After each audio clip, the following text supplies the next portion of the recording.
Hello, welcome to another IGCSE GCSE Business Studies video, where today we're going to be talking about marketing, competition, and the customer, which is chapter number 10.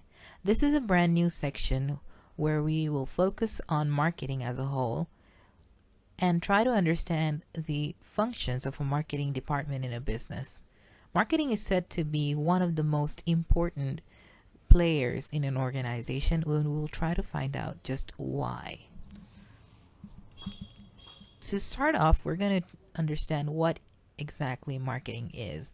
Marketing is a process that tries to identify what a consumer wants, satisfy those consumer needs through producing products and services. Then, once you satisfy their needs, you try to maintain customer loyalty through making sure you build a relationship. You try to get them to buy your products again and again.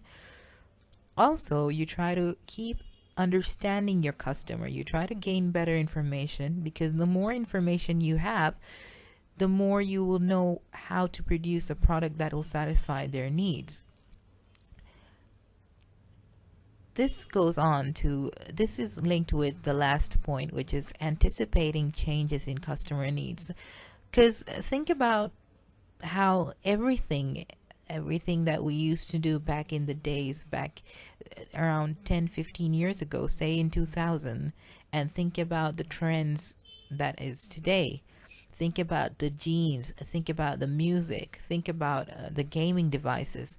So consumer trends change a lot, and you have to change a lot, adapt with it, or your business will most likely fail.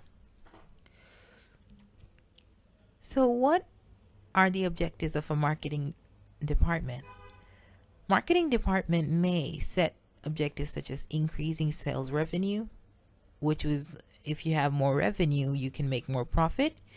You could try to aim for increasing market share, or trying to maintain a market share when there is a lot of competition involved.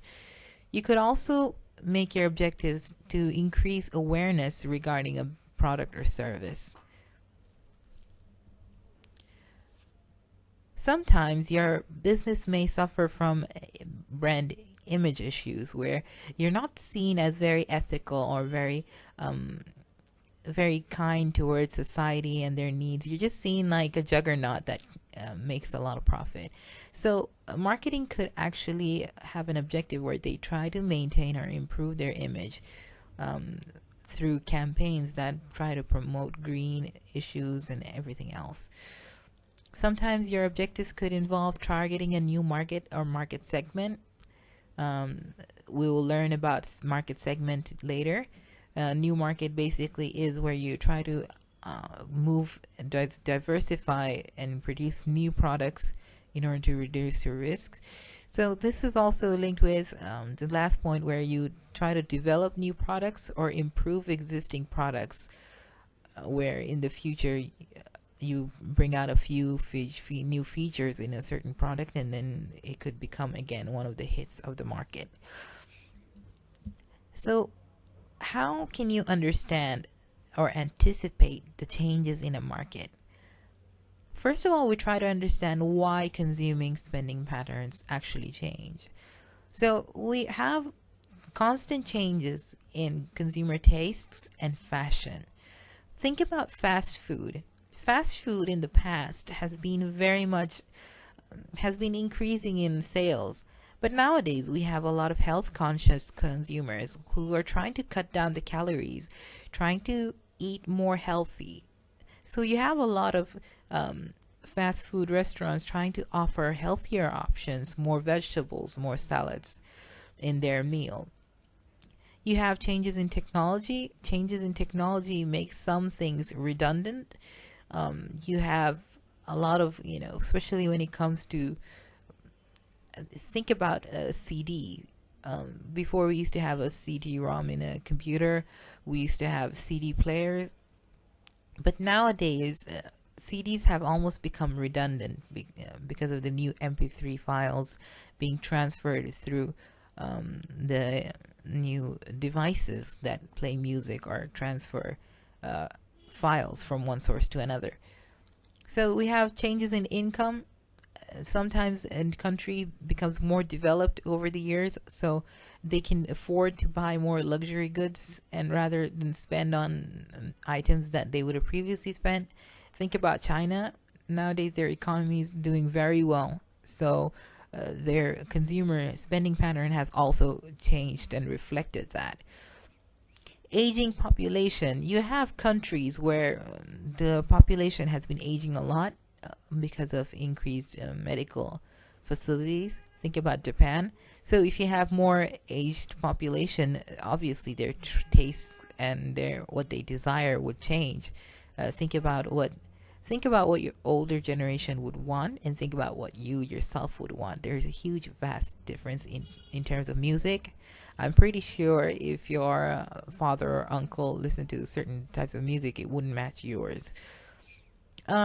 So markets have become more competitive due to globalization, transportation, and technology. We'll study about globalization and transportation further on, along with technology. So how can a business respond to changes? How can you keep up with the rapid change around your environment? First of all, what you can do is you try to maintain good customer relationship, where you try to build this bond between your customers so that they keep coming back to you over your competitors.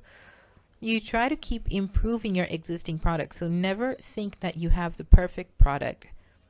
So every team, if you look at it, if you look at football clubs, every year they try to spend money on new players because they're trying to improve their business. They're trying to improve their football club. So you try to also bring out new products to keep consumers interested. Think about expansion packs when it comes to games. So these are always new ways to keep your customers, to keep your customer base happy, interested, and more engaged. So along with that, you have to always make sure that you keep your costs low because of competition that is global. Many times people operate from countries where operating costs are very low. So you have to do a lot to make sure that you may match them, or eventually you're going to run out of a business. So what exactly is a market? A market is the constituent of the total number of consumers, potential consumers, and sellers of a particular good or service. It's basically everyone that is involved with trying to buy and sell a product. So we have different types of marketing approach, where you can have mass marketing, where you produce a product that is aimed for. So think about a product such as Pepsi. Pepsi is generally aimed at a large population, and their marketing campaign, everything is tailored to meet everyone's needs. So the advantages of mass marketing include economies of scale. We've studied economies of scale previously, where these are the cost savings due to operations being large. So think about when you go to the grocery store and you buy a large amount compared to a small amount, you would definitely receive some sort of discount. So when you are producing in a mass market, your risks can be spread as well. You can sell the variety of the same product. So you have Pepsi Diet, you have Pepsi Twist, Pepsi Max. These are all a variety of the same product, and if there is a very low chance of failure because of the established brand and the number of people that actually consume the product. So opportunity of a business to grow its sales due to the size of a market. So if a new business tries to enter the soda industry, you already know that the market is huge. The target consumers who are actually taking on Coca-Cola and Pepsi are a lot. So you yourself have the opportunity to actually reach out to all those consumers and try to switch over to your product. The disadvantages, however, is mass marketing generally involves a few few firms that have a grip on the market. So the level of competition is really high.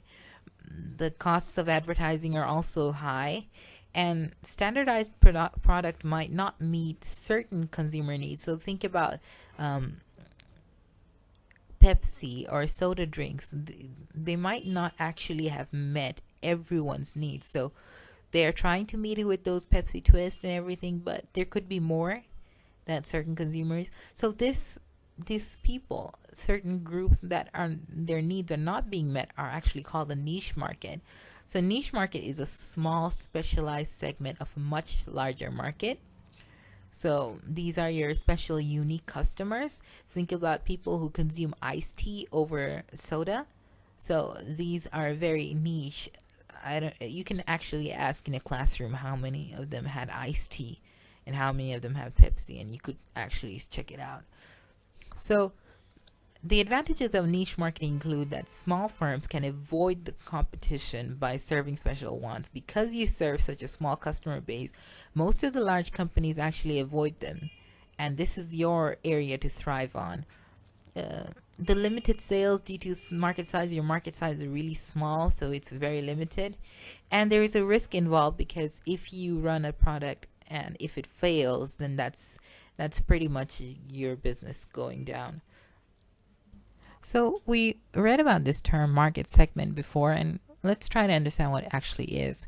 Market segment is an identifiable subgroup of a whole market in which customers have similar characteristics or preferences. So this is a small section of people within a whole market. So think about the cola market within the Pepsi that's trying to serve. You have people who want to have cola, but they're also on a diet and they're trying to reduce their calories. So they've produced Pepsi Diet, which actually serves those particular group of people. This could be, think about if you have 20 people who are drinking cola, you'd have actually around 5 to 6 of them who would prefer to have Pepsi Diet. So this is your segment within a whole group. So if you actually can understand segments or identify them, it helps you create a marketing campaign that is tailor-made to serve their needs. This makes it very cost effective because you actually know how to reach out to them and what product actually serves them best. This also helps you gives you the opportunity to increase sales, because if you have a product that meets their needs so well, consumers are going to come towards your business. So segmenting can be done in terms of age. You have products that are built according to age sometimes. You have certain shows, TV shows, such as think about American Idol. You have American Idol is targeted towards teenagers and young adults. So the advertisings are actually that are placed during that time slot is aimed at your teen viewers. Also, segmenting can be done in terms of gender. You have certain cosmetic products that are done for females. Then you have certain cosmetic products that are done for males. In terms of income, think about luxury cars. Think about the Aston Martin, which is aimed at the upper class. Think about cars like Toyota that are aimed for more of the working class people, the middle class. So certain businesses actually just aim for certain target income.